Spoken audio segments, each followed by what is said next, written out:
Hi everyone.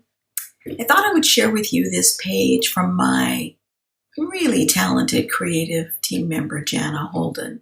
Actually, I'm sure you've seen Jana's work on Facebook, in groups, and in galleries, and she's actually been published more than once, more than several times in the Somerset magazines.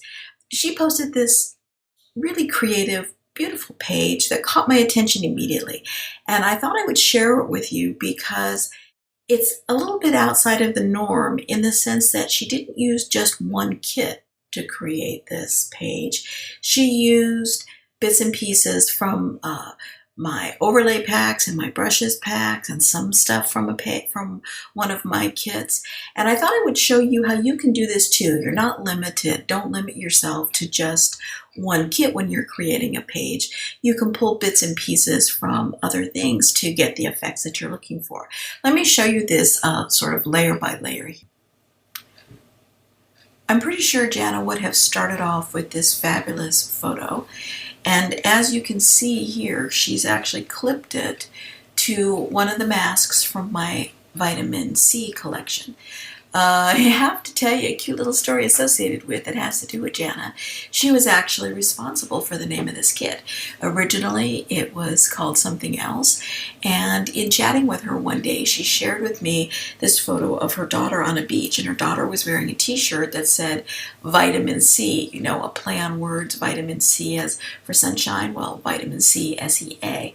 And I thought it was just so adorable. I fell in love with the name, so I changed my whole product name to Vitamin C, and I have Jana to thank for that. So shout out to Jana for that. Anyway, as I said, she clipped her photo to the mask from the Vitamin C collection, and she also started with one of the papers, the fence wood background from that kit. But this is when the creativity started. She wanted something else to make that photo stand out, so she grabbed a paper fragment from my summerish collection, and then she started to build a background around it. Now, I'm not exactly sure, of course, which order she did this in. This is just the order that the layers are in. But let's just go through this to give you some ideas of how you might use some of these other products to enhance your page. She's got some scribbles here. I can see that she has changed the blend mode and the opacity on here. She's added some text that she duplicated. You can see just sort of peeking through here. She found some chevrons in my gesso collection that she's added. All of these things are sort of bringing the focus in, setting a foundation and bringing the focus into the picture. She also then, behind this, she needed more contrast. You can see here it could use a little more contrast behind the photo. She added one of my grungy text fragments that I've recently released in my shop. Now, just so that you understand what I was going for here, these text fragments, I tried to mimic the look of mixed media transfers. In mixed media work, you can take an image that can have text on it or a picture or something, and you can transfer it to the surface you're working on by attaching the image to glue, and then you put some glue on your surface, and then attach your image, and then burnish it, trying to force whatever's on that image to transfer itself to your background, to your surface. And you keep scrubbing away, and eventually bits of the borders, the outline, the actual image sort of rub away, and you get bits and pieces left. That's called an image transfer. And that's what I was trying to mimic in a digital form. And as you can see, she's used that to very great effect here. It adds just enough contrast to provide a foundation for this image.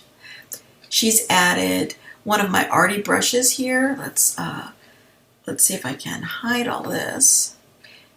Maybe I meant to do that.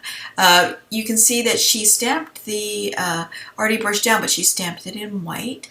So just some more ways of adding more texture. How can I get this back? Oh, good girl. Okay. Moving on, she's added some watercolor brushes, and as you can see here, she's added them in normal, but she just went ahead and stamped them in probably black. They're watercolor brushes, so they have variations of tones of black and gray in them. So she's added those a couple times. Here's some more watercolor brushes that she added in blue, sort of picking up the blue from her image here. And then, of course, her photo. And then she's taken made an interesting choice here. She added some stamps and images from my postmark brush set. Again, let's see, she added those. Those were probably stamped them in black, and then she's changed them to multiply mode and changed the opacity down to 52%. And then once again, the postcard.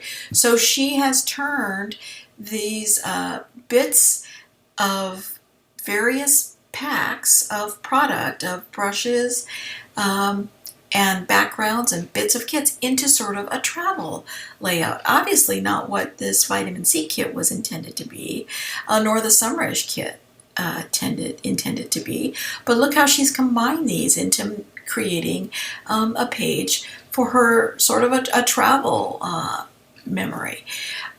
And then she's done something that I think is really, really cool. On top of everything, she's added one of my new art paper overlays 21. Now it's a let's see if I can show you this. It is a very texture heavy overlay. And if you're just looking at them in the shop, you wonder, well, how might you use them? This actually came from one of my own mixed media paintings. And you can see here I did it on canvas, and there's a ton of gesso and a ton of different paint. And that's what I created this overlay from. Well, when you take this overlay and you add it to this page here, she changed the blend mode to overlay and then reduced the opacity. What happened was the dark parts of the overlay sort of disappeared into the background, and she's left with all this fabulous gesso. Isn't this just great?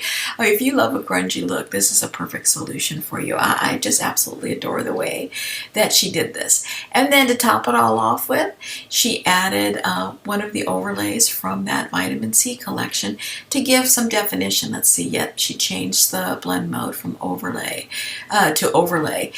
If it was in normal, you could see it would have been too dark here, and she just changed it to overlay, overlay, overlay, overlay, overlay. Passed it right by. I know, it's here. There you go. Passed it, changed it to overlay just to finish the edges a little bit. So you can see you don't have to be constrained by all of just using just one kit on your pages. Don't be afraid to go out and look for brushes and overlay packs and gesso packs that can add just a little bit of texture and interest to your page. I hope you enjoyed this, and leave Jana some love wherever you see this page on Facebook and in the galleries, because it's just stunning. Thank you, Jana, for doing such a wonderful page and for making my products look so great.